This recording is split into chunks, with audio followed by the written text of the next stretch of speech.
This is Mike Perkins. You're listening to the Captain America fan podcast. Actually, I'd like to ask later to see how these two guys' British accents really are. And we can see what happens after that. But enjoy the program.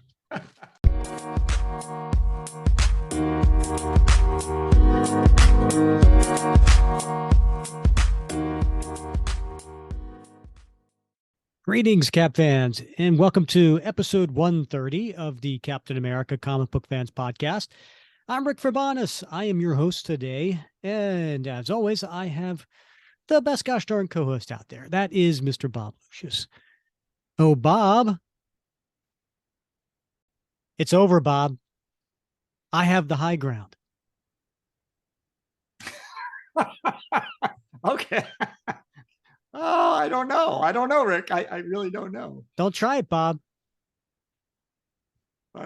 You lost me at the Obi-Wan Kenobi reference. Oh, there you go. Very nice. Yes. Yeah. Do you remember what movie that's from? Right, Revenge of the Sith, right? Or Return of the Sith, right?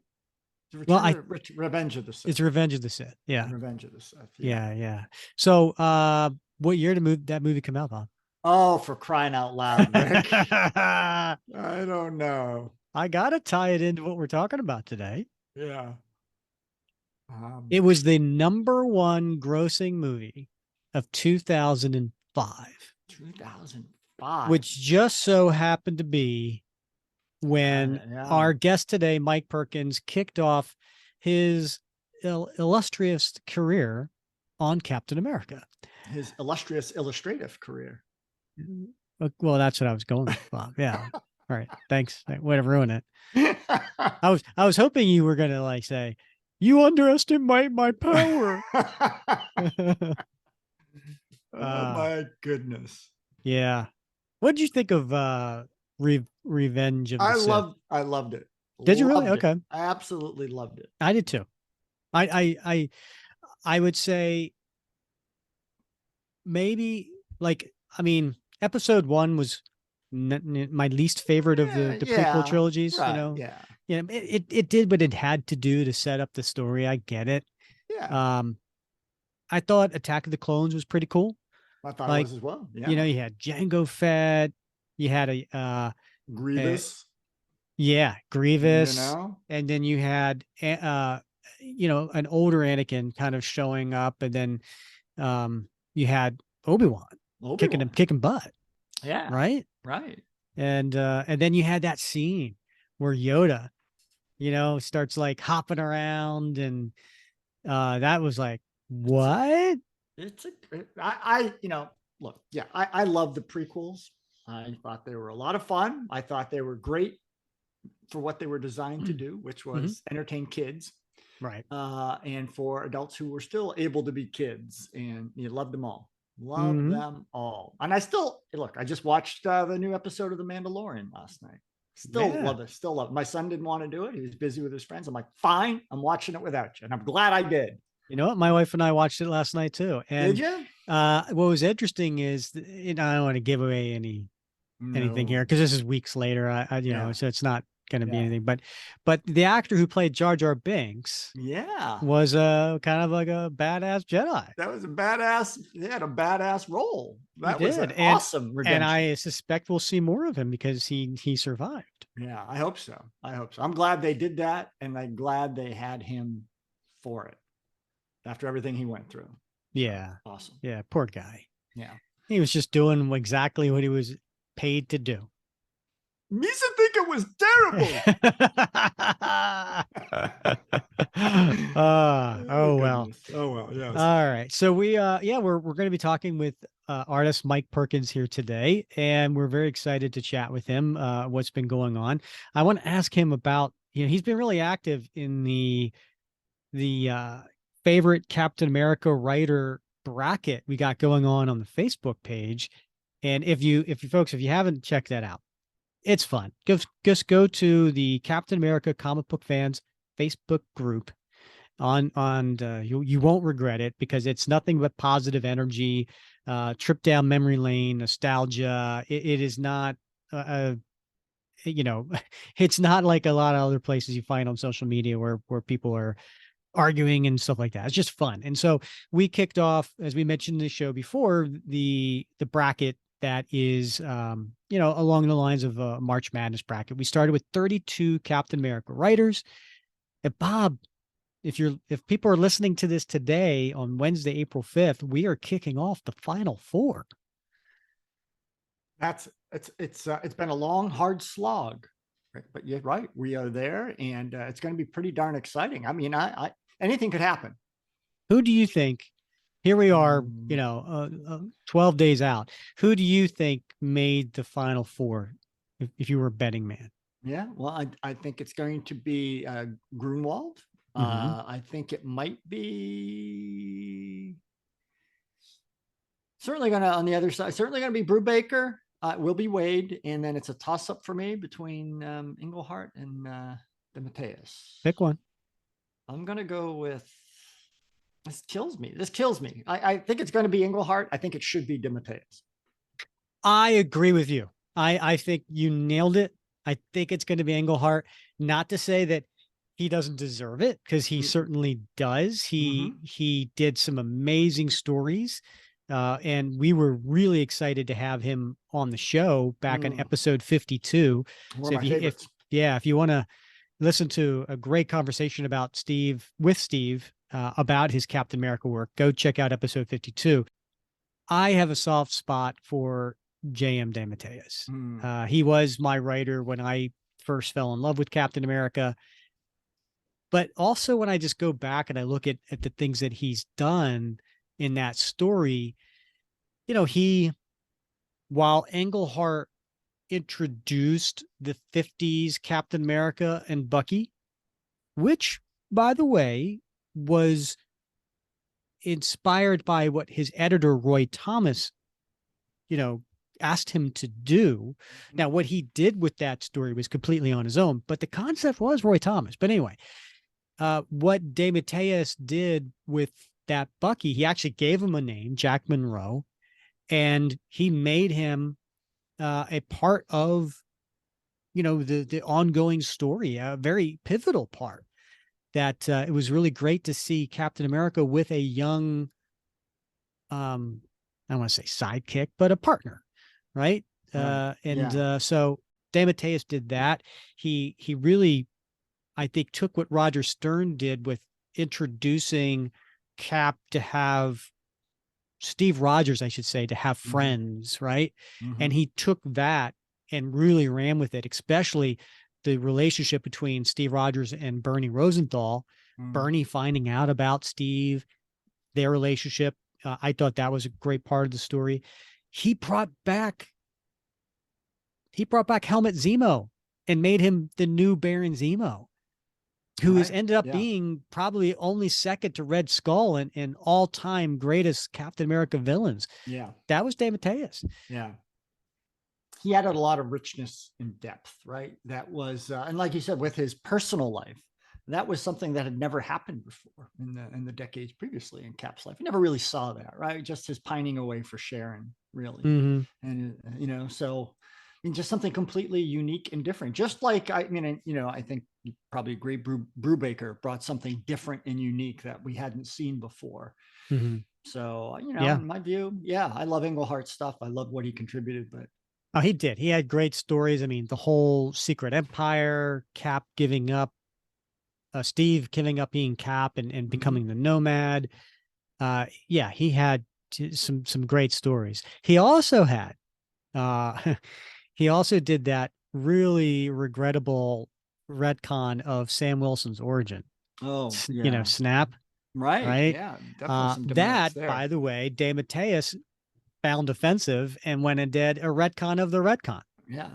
And tried to explain that away so that Sam was actually a good person. Anyway, fun conversations. Again, check out episode 52 with Steve Englehart and check out episode 13 with DeMatteis. Great conversations with both those writers, and either one of them deserves to be in the final four.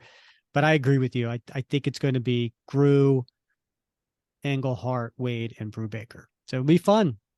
We will. We'll see.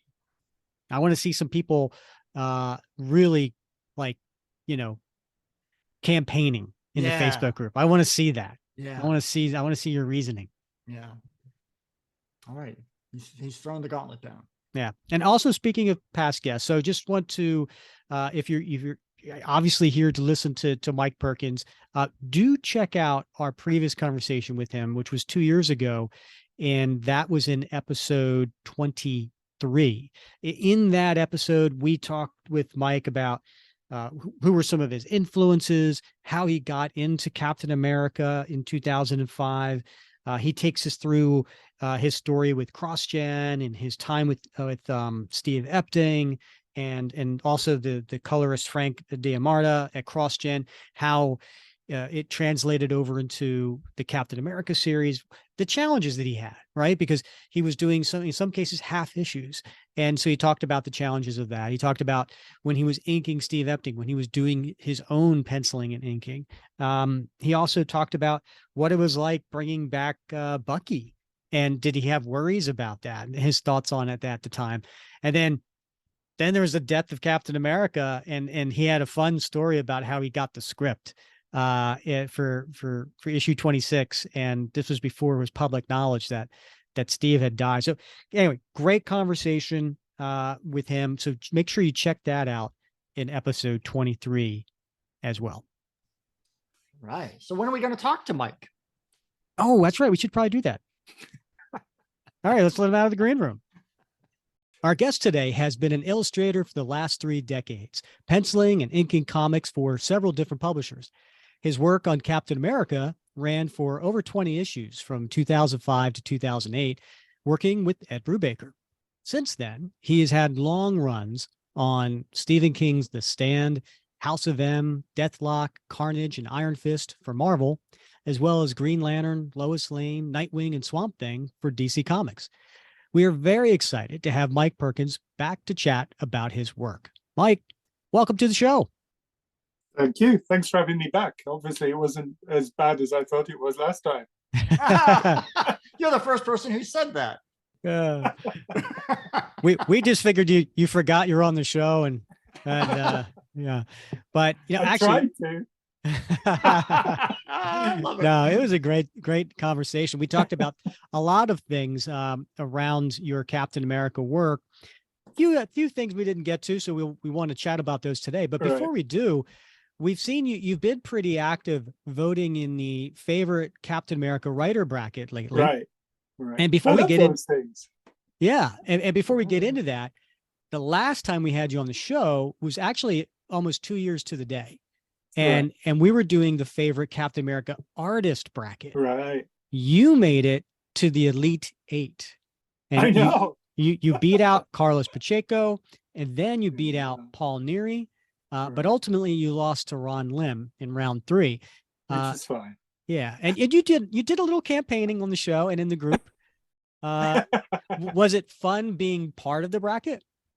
Yeah. I just didn't think I'd get that far, especially against Paul Neary. And, it was, for me, I always see myself as a tiny little bit of Captain America history, Right. So it was surprising to get that far ahead. Well, and when you see Paul Neary, do you ever see Paul Neary at shows over in England? I don't. I've only met Paul once, but that was when I was 16 or something. And I was just working at a store at one of the comic marts. Oh, okay. So he doesn't do the circuit over there? Not that I know of. Not that I know of. But when you do, you think you might casually bring it up in conversation, how you beat him? Well, if we're in the bar, I don't think there'll be anything casual about it.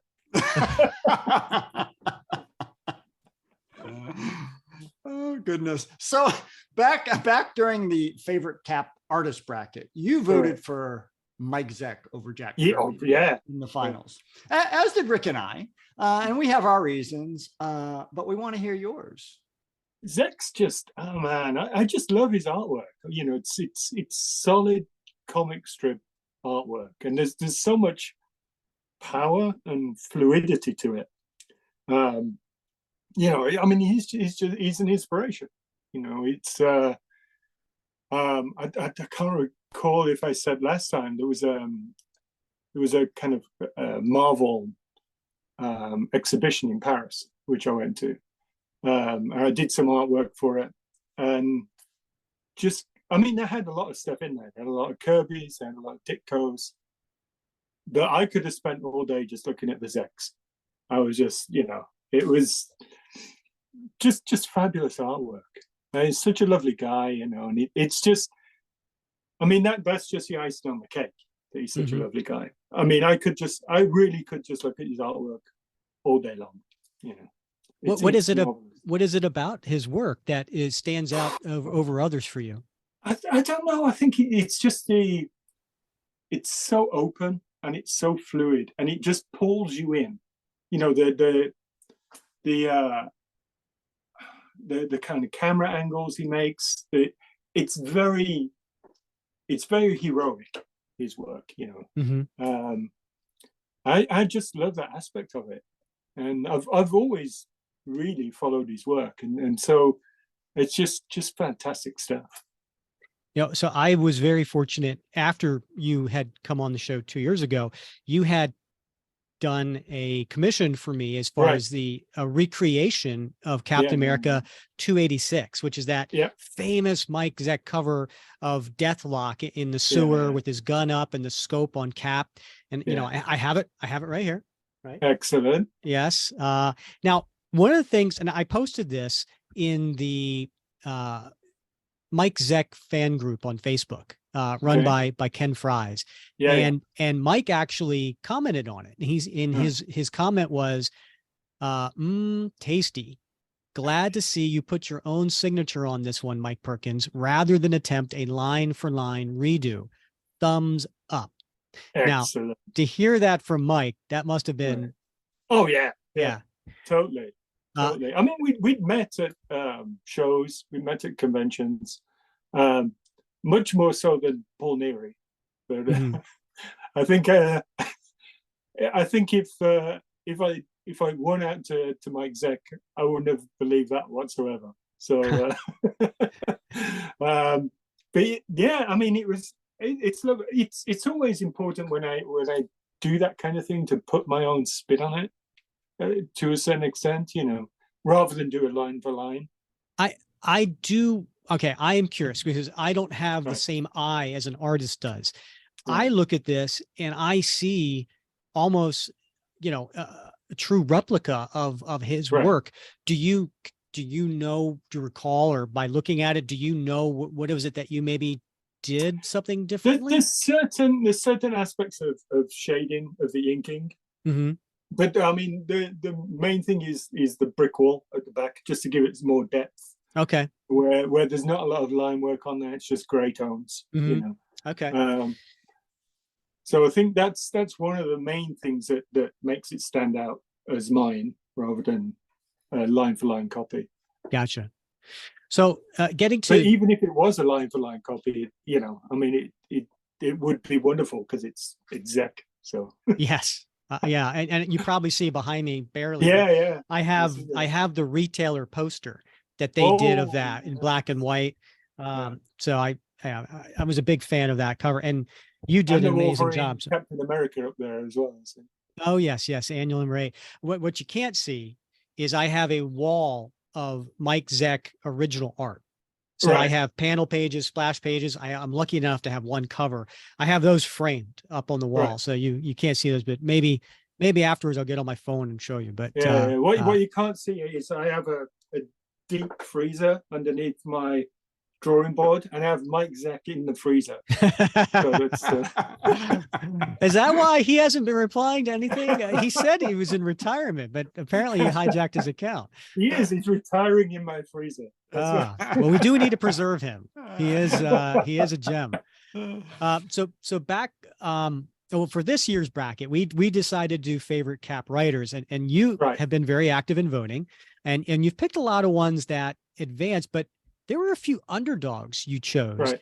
I was wondering if we could get your thoughts on some of those. Yeah. So you chose David Anthony Kraft over Jack Kirby. And for the record, I did as well. I loved his Cap stories. Why did you? I'm going to get into trouble now. Well, they're both aren't around, so it's okay. Yeah. But there's a lot of fans out there. That's true. I don't know. I think his stuff had more of a literary quality to it. You know, Jack Kirby's writing was very wham pow kind of things, and there was some subtleties in there. But I do prefer the more subtle approach to writing, I think, and I think between those two, the David Anthony Kraft ones were much more subtle than Kirby's approach to it. That's fair. Yeah, that makes sense. I get that 100%. So another underdog you picked was Mark Morales over Roy Thomas. So was it Mark's work on Truth, Red, White, and Black that got you there, or was it something else? Mark Morales? No, not Mark Morales, was it? Was it Mark Morales? I can't remember. I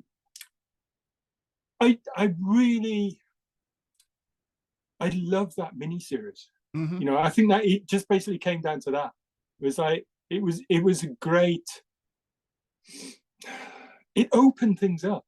It opened things up for the whole vista of Captain America stories, and I really rated it. You know, it was just one of those things that, even though it was a short thing, it stood out so strongly that I was like, okay, that's the one I'm going to vote for because of the strength of that individual story. Yeah. Oh, and by the way, you were right. Like an interrogation spotlight. Yeah, that's right. No, you were right. It was actually Robert Morales. I think we had that wrong on our end. So sorry. Yeah. So I mean, and I of course I think Roy Thomas's, well, we know his work was pretty good on Cap, but most of it, he's really well known for his work on the Avengers and the Invaders, and so a little bit handicapped in that regard, I think. Yeah, but I also think it was much of the comic approach of the day, where it was like, okay, who are we going to have a fight with in these issues? You know? Whereas the other one was, which there was a lot more depth to it. Right.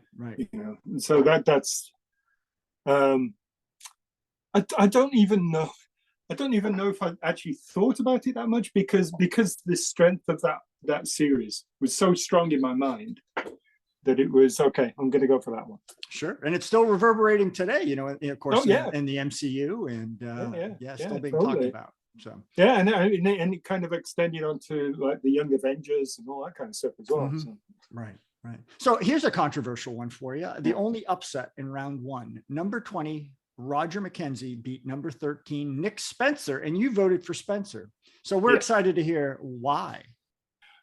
Oh, I actually really loved Nick's run. I'm also pretty good friends with Nick as well, so that didn't really come into it. I promise it didn't come into it.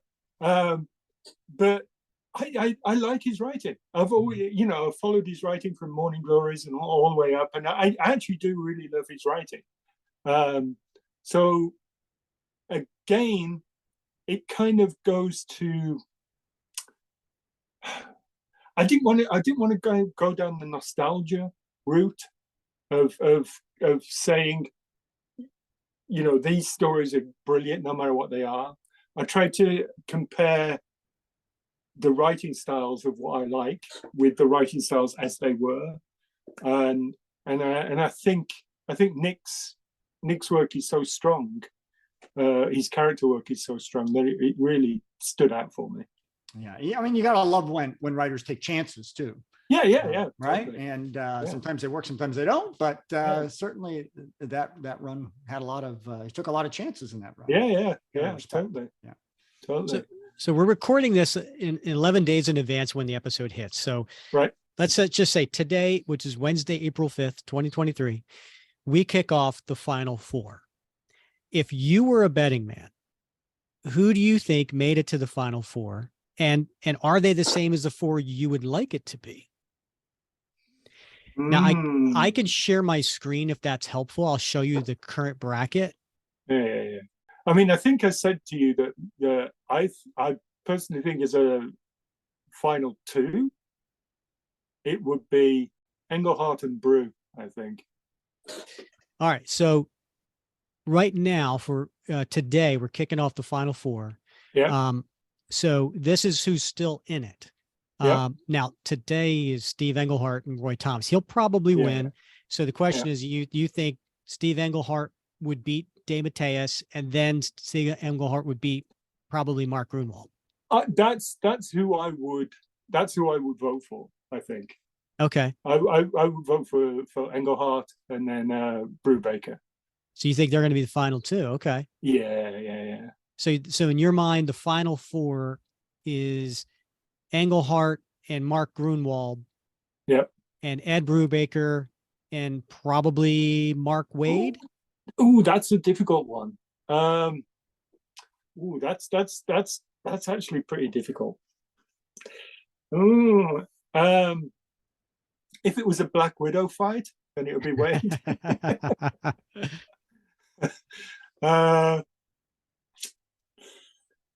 Mark's had some great runs.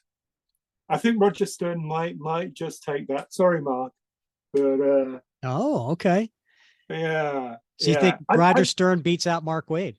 Yeah. It's a difficult one. It is a difficult one. Mainly because it goes against everything I've said before.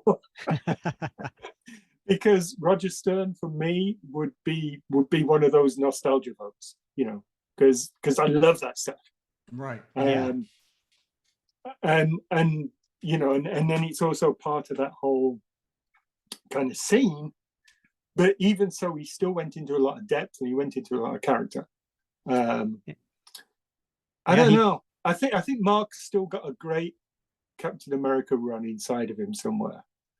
Well, he was on the show and he said, because he had done like he did 3 different Cap runs and then 4 to include Man at a Time. And he said on our show, he will never do Captain America again. Really? Yeah, just it's too political nowadays. Yeah, I can see that. Yeah. I can see that. But it hasn't it always been? I mean, at some level, yeah. I just think it always has been political, but I just think the outlet for people to complain about it being political is there. It's a good point. So. It's a great point. Yeah. So what I hear you saying is you think the final two are going to be Steve Englehart and Ed Brubaker, but you would like it to be Roger Stern and I think Ed would win between Roger Stern and Ed. All right. Well, let's see what happens. Yeah. It'll be a lot of fun as we over the next week or so. And I know who my number one would be as well. Let's hear it. No, it would be Ed. I mean, it's and it's not just because I worked on that stuff. It's I was a fan of Ed's for a long, long time before I started working with him. And so I just think he's just a brilliant writer. I mean, and the run that he did on Captain America just revitalized and solidified the character for a generation, really. So we were just talking about that last episode that Ed brought something different, right, than had been seen before, really. In previous. I think it was the sense. I think it was a sense of I don't want to say realism, but it was that kind of that sense of this is the real world, kind of. And he utilized that with all the characters that he brought into it. That sense that they were a part of this world, and I think you can, going back to Mark Wade's previous comment, I still think you can do a Captain America that's like that. I mean, Ed's was not overly political, but it was terrorism and all this kind of stuff. Not to the extent of the John Ryan Ebert things, but it was one of those things that was in the air. And so I think that's one of the Ed for me, even from the offset, I was like, Ed's my vote, so not that I'm trying to push anyone in any direction. Right. So Mike, have you ever considered writing yourself? I've written a few things. I tend to collaborate better, I think. When I did Rowan's Ruin, which was my creator-owned book, it was basically all there. But I chose to collaborate with Mike Carey on it because I knew he could take it that one step further. So I think I could collaborate on writing, but I can also appreciate that there are thousands of writers out there better than I will ever be, so yeah. I don't mind that collaborative process. So we do want to get into some questions we didn't cover last time, as well as some follow-up. So as we mentioned last episode, we just covered Captain America Volume 5, issues 15 through 17 from 2006, which you both penciled and inked. And the first issue featured Crossbones deprogramming Cynthia Schmidt, and he was very violent about it. It was rough. Yeah, it was a hard issue to read, and then even harder to act out panel by panel due to the brutality of the issue. Right. Was it equally hard for you to illustrate? It was. I mean, it's not an easy book. It was definitely one of those things where I was like, okay, let's go for this. I can see what Ed's going for. And just to make it extra gritty in a way. I mean, if I was getting the things in page by page, it would have been a little more difficult to go through it, I think, because I had the script right in front of me and I could see where it was going. It kind of made it easier because you have those flashbacks within it and all this kind of stuff. So it kind of brought it together as a cohesive whole rather than taking it piece by piece and looking at a few pages and going, oh, this is really brutal, and I think those other vignettes that he had just, it lightened it to a certain extent because it brought it back into Cap history. I think if it was a constant issue of Crossbones, trying to break Sin down, then it would have been too much. It would have been overly brutal. But the way it went, and then the next issue, you've got them basically. I mean, they basically go around killing everyone, but they're having a good time doing it. Right. So it was one of those things where it was certainly lighter in that aspect.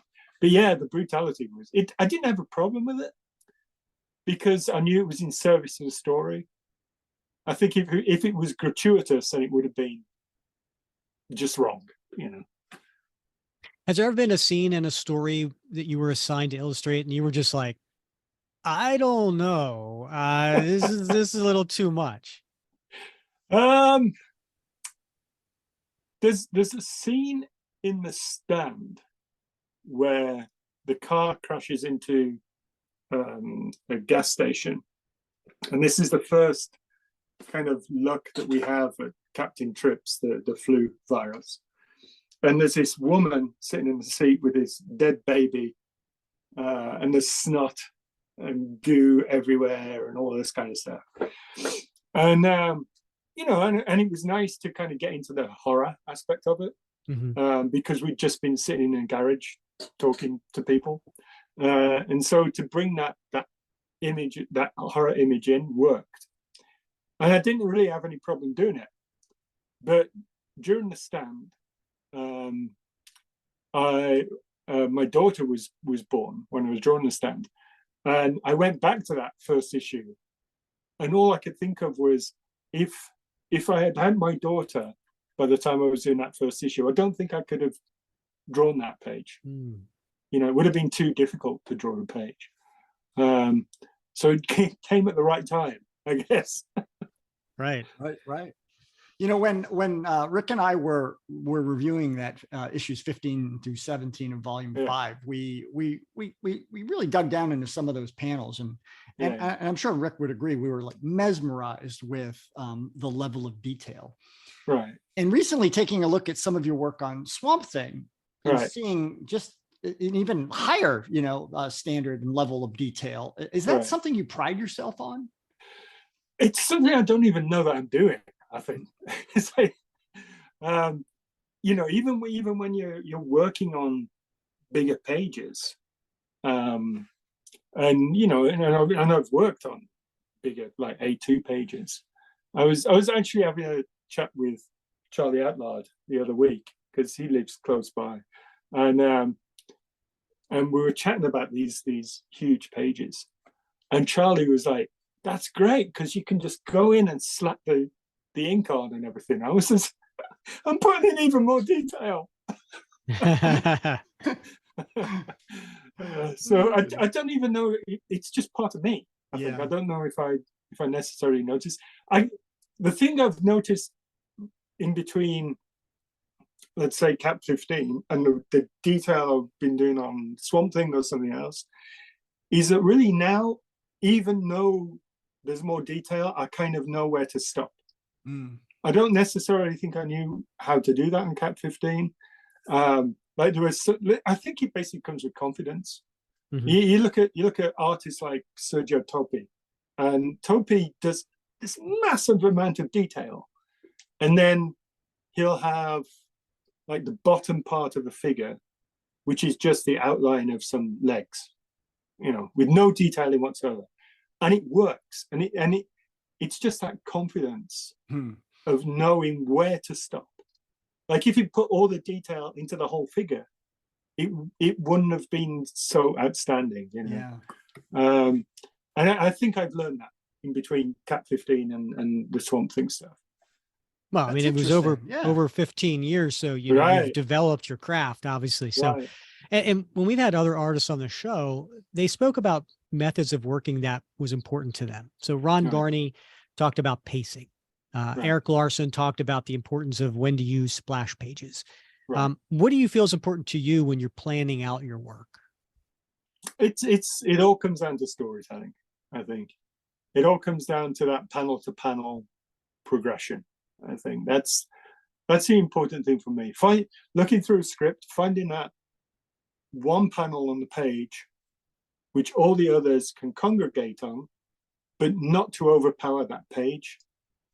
To use that as a stepping stone for your storytelling. I think that's all it comes down to. I think Alan Davis says the same as well. It's basically it's storytelling. It's your job to be a storyteller. And if your artwork isn't telling a story, if it's just images, then the reader will be lost or bored, really. And I think we saw a lot of that in kind of the mid-90s image stuff, where it was basically figures over storytelling. And it was you don't go back and look at that stuff because it's unreadable. And I think that's the problem, is that, well, that's my solution. It all comes down to the storytelling, the beats of the storytelling, and how you can utilize certain aspects of that with shadow, with detail, with different things. But saying that, I don't think there's an easy one answer. But if you wanted a one answer, it would all come down to storytelling. So speaking of storytelling, last time you were here. Yeah, let's not speak about sports. Let me just right over my head.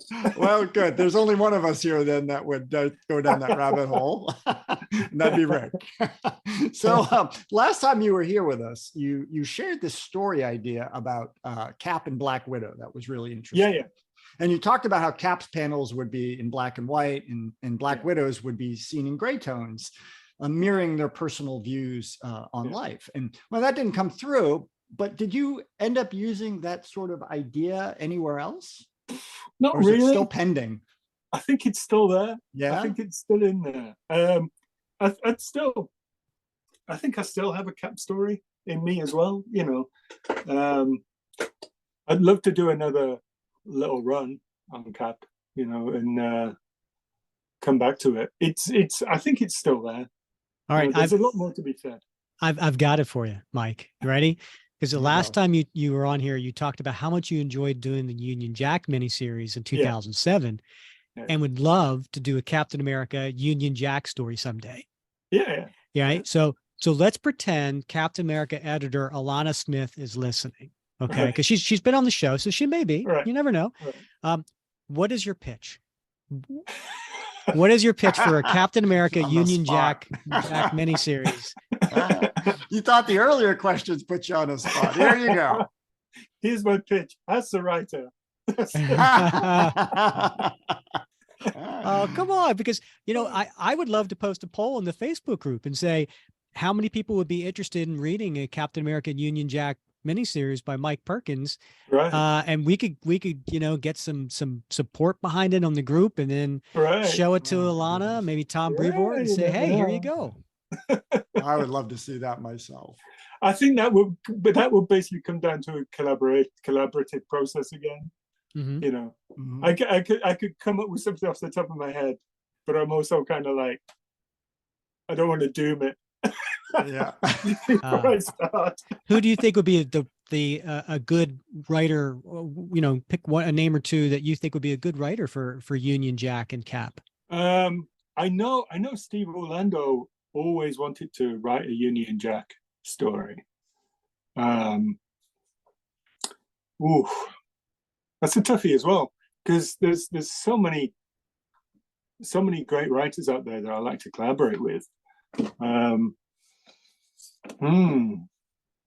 That's a toughie. That's a toughie. I'm going to think about that one. All right, let us know, and then we'll try to make it happen. We'll do a little petition going on in the Facebook group. Yeah. There you go. Maybe that's Wade's. I can pull him back into the fold. Yeah. So what's the point of having all this influence, Rick, if we're not able to wield it, right? That's right. We choose to use our powers for good, Bob. Right? Yeah. All right. So I've started getting into original art over the last 5 years, and I went to the site Your Art is for Sale, which is comicbookartgallery.com. Yeah. How you got that URL, I don't know. That is like a major league URL. Comic Book Art Gallery. Well, that's all Ruben. That's not me. Ruben's had that site for a long time. So. It is amazing to see so many pages and covers from your work over the years. And regrettably, there's only a couple of pages from your time on Cap still available. Yeah, they went straight away. Yeah. I highly recommend our listeners check out that site. Just to look at and peruse. But has there ever been any pages you regret selling and wish you still had? Most of the Cap stuff, I think. Yeah. I mean, the thing is, the Cap stuff, it was fairly close. I mean, it wasn't close to the beginning of my career because I've been working in British comics before that. But then I kind of concentrated on inking for a while. Mm-hmm.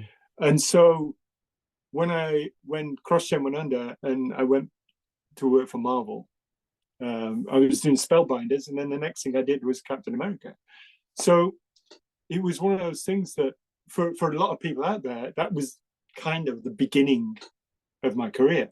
So when the pages came out, I was just selling them, and now I wish there's a lot of pages there which I'm like, I wish I kept that one, definitely there's a lot of Cap pages there which I wish I'd kept on. And it's not until recently that I've been doing pages and I'm like, okay, I'm keeping that one. Usually I would just sell everything, but now I'm kind of there where I'm like, nope, that's not going anywhere. And if it is going somewhere, it's going to be an awful lot of money. Right. Yeah. It's got to pry it away from your hands. Yeah. Right. Do you have any work from other artists in your personal collection? Yeah. A lot of them. I've been lucky enough that sometimes you'll go to a convention and you'll swap artwork. And I always love doing that. I mean, you always feel kind of guilty that the other person's not getting the best deal. Well, I think you're being modest. But it's one of those things where it's great to do that because you've got a story behind it. You've got that complementary kind of thing going on, and so yeah, I've got a bunch of art like that, but also stuff that I've bought myself as well, which some Perez stuff, some Garcia Lopez stuff. Oh wow. Which is just, especially especially the Garcia Lopez Dead Man stuff is just some of my favorite artwork ever. So I mean, to have those couple of pages is just brilliant. Yeah, and it seems like you have a particular style that you like, because you just mentioned two artists that are very similar, right, in their detail. Right. I mean, press stuff. I got a bunch of Butch stuff that we'd swapped or been given to each other or whatever. He actually gave me a page, and I can't even remember the artist who he was, but Butch gave me this lovely page, and I think it was from Creepy, and it's just absolutely good. It's all in grey tones. It's a fantastic page, but it's one of those things that it's just marvelous. I mean, and Butch had it hanging around. He goes, "Oh, do you want it?" I'm like, "Yeah, I want it." Yeah. So there's certain pages there which have certain stories too, which I absolutely love, and there's also pages which I have kept from the past. I've got one on the wall downstairs, which is the Green Lantern versus Aliens thing that Rick Leonardi did, and I inked him on that. And so that, for me, that it's just a page, and it's just a page of Kyle Rayner's hand with the ring on, and he's drawing the aliens are invading us kind of cover, and it's a wonderful page, and I absolutely love it. It's one of my favorite ones. Are you the type that likes to frame and put up on the wall so you can see it, or do you have a lot in portfolios? A few of them. A lot of them I've got just down here, just in the drawers. In the with Zach. Fridge with Zach. Yeah, I tend to collect artists. Hey, now that would be a great story. All right, so we do have a few questions from our listeners. So Joshua Van Dyne asks, is there a Cap storyline that came either before or after your time on the comic that you would have loved to have illustrated yourself? I love this question. Thank you, Josh. Because is there a story that you wished you had a crack at, or was there an artist that took one approach and you're like, well, I would have done something differently? I try not to think like that because it can drive you insane, I think. I really loved the Cassaday stuff when he was drawing Cap. Volume 4, yeah, and that kind of brought me back into Captain America, really. But to say that I would have liked to have drawn it, I don't think I can say that, because I loved what John did to it. So, it's no, I don't think so, because I don't think I want to say I could do a better job than they could. It's strange. It's strange because I mean, like some of the writing, you can go, oh yeah, I would love to be drawing this, but then you see what the artist brings to it as well, and you're kind of like, okay, I can see what you're going for there. Yeah. So another one of our listeners, Matthew Glover, asks, what was the hardest part of drawing Captain America and the Winter Soldier? I mean, we sometimes hear that the shield is hard, but is there anything else? No, that's the best one is keeping my mouth shut. That was the hardest part. Oh, when you got the scripts for 26. Yeah, for 26. Yeah. Got the script for 26, and I didn't know. Well, I hadn't seen 25 because Epton was drawing that one, so I had no idea what was going on. And then Civil War was delayed because McNiven was late drawing it, and then it was keeping my mouth shut for about 5 months. That would be hard. Yeah. You mentioned that the last time you were on the show. You said that you got the script and you immediately, I guess, reached out to Ed and were like, what is this? Right? And what's happened to Steve? And then you couldn't tell anybody. I think you said the only person you talked to was your wife. Yeah. I couldn't tell anyone because it was basically the end of this whole Civil War thing that had been going on. So, it was one of those things which was kind of, oh, there you go. That's some of the Fallen Sun, one of the Fallen Sun stories. I would have liked to have done one of those. That would have been kind of interesting. That's going back to your previous question. No, Jeff.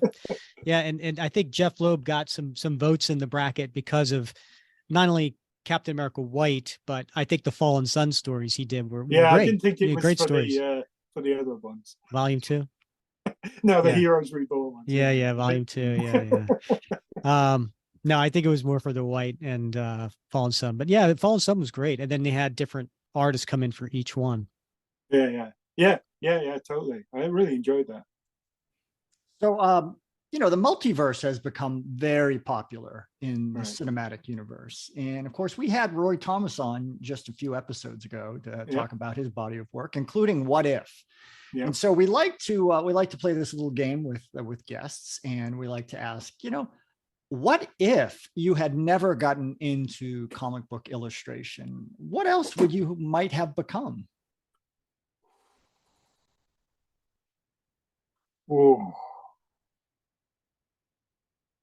a 3-year-old, because I was into comic book illustration for 2 years old, I think. Really?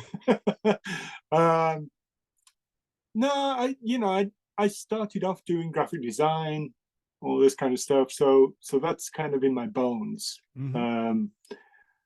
I probably would have maybe pushed into storyboarding, things like that. But really, I mean, because a lot of people have said to me, "Oh, have you done any storyboarding on stuff?" And I'm like, it's not some. I love comics so much that's what I've always wanted to do, and I'm doing it. Wow. And it's definitely, the other aspects of it, the storyboarding things that they kind of interest me, but it's comics which remain the focus. So I don't know. It would be another art. It would be another art because I was also doing book covers and spot illustrations, all this kind of stuff before breaking into comics. So that stuff was always there, but it was as a point to get to solely doing comics. Well, you've made it. Yeah. I have been busy. Yeah. And what is keeping you busy nowadays? I'm keeping busy on something that DC haven't announced yet. Oh, okay.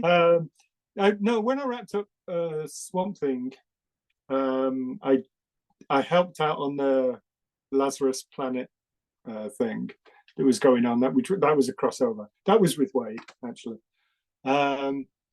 And I've done a whole bunch of covers for Flash, for Detective, for different things. But that's all kind of on the side of the big project I'm doing at the moment, which is something I always wanted to do in a kind of an aspect of this character that I always wanted to play with. Mm-hmm. I'm being really vague around it. That's okay. But I'm loving it. It's fantastic.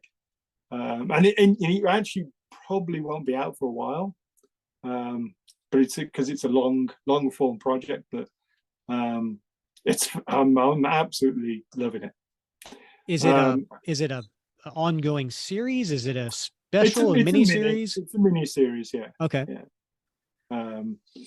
But it's with the I think this has got the possibility to have that kind of mini series and then perhaps do another one after that of the same milieu that it's in. But it's all I can say is I'm absolutely loving it, and I think it shows on the pages as well. Well, if you're pouring yourself into it just any way like you did Swamp Thing, I'm sure it is going to be amazing to see.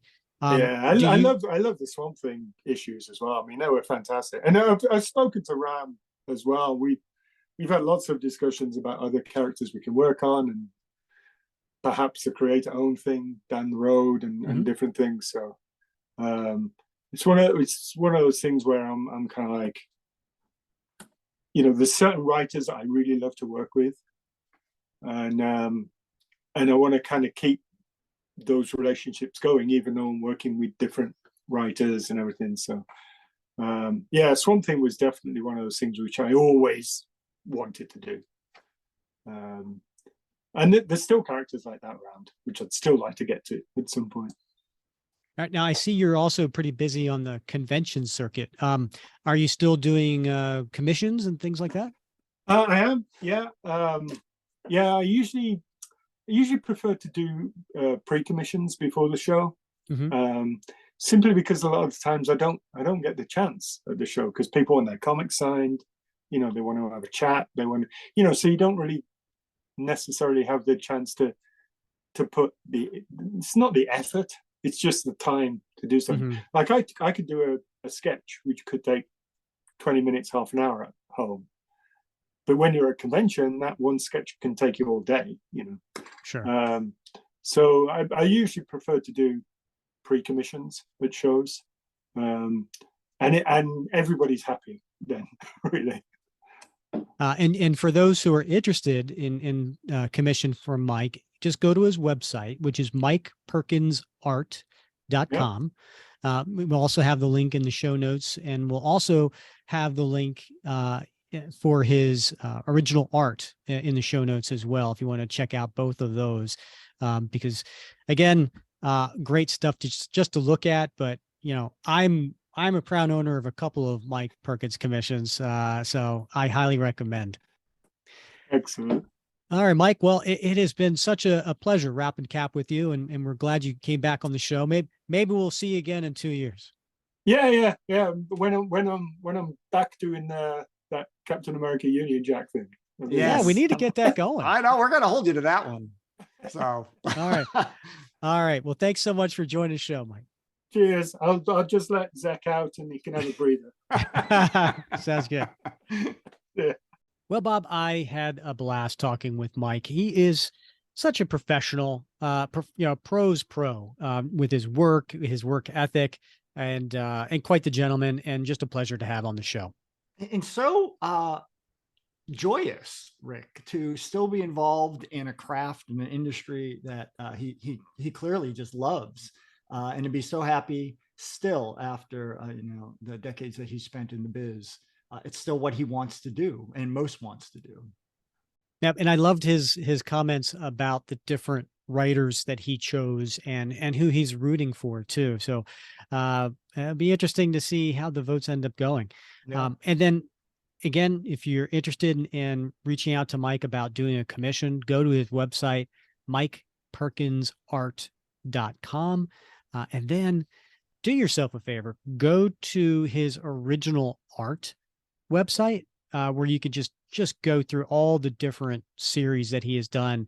A lot of it is available for sale, and I would say really reasonable prices too. It's always something cool to own an original piece of art. Yeah, and that website is comicbookartgallery.com. So make sure you check that out. All right. A little disturbed that he's got some comic artists on ice, but that's otherwise true. Seemed like a genuine nice bloke. And we didn't get a chance to try out our British accents. Right. Oh, that's true. Yeah, I wanted to hear you say your pip pip diddly do or whatever it is. That's exactly what I was going to say. Yeah. That's where that's from, right? Is that like